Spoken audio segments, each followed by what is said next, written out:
Here we have a couple of equations that contain roots. To solve an equation with a root, the first thing you need to do is get the root by itself. The example on the left, we would like to get the square root of w plus 11 alone. To get rid of that add 12, we simply subtract 12 from both sides. After subtracting 12, the root is now alone. Of course, you know the opposite of addition is subtraction, or the opposite of multiplication is division. Well, the opposite of a square root is squaring. So to get rid of that square root, I'm going to square both sides.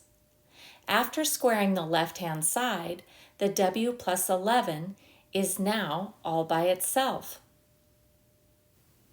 Squaring the right side, negative 5 multiplied by negative 5 is 25.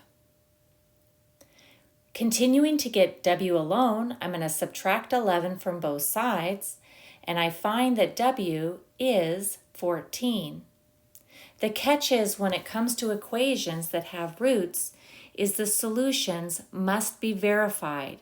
Checking your answer is never optional if the original equation has a variable underneath the even root.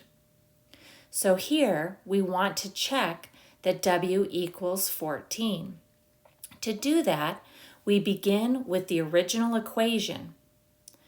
Then I'm going to substitute the value I believe w is, which is 14.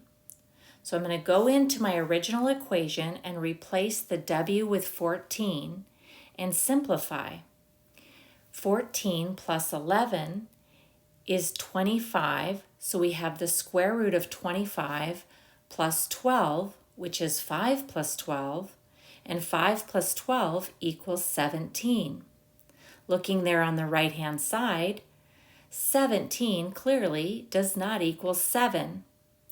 The solution 14 did not check out, so we're crossing that off, and we do not have a real solution.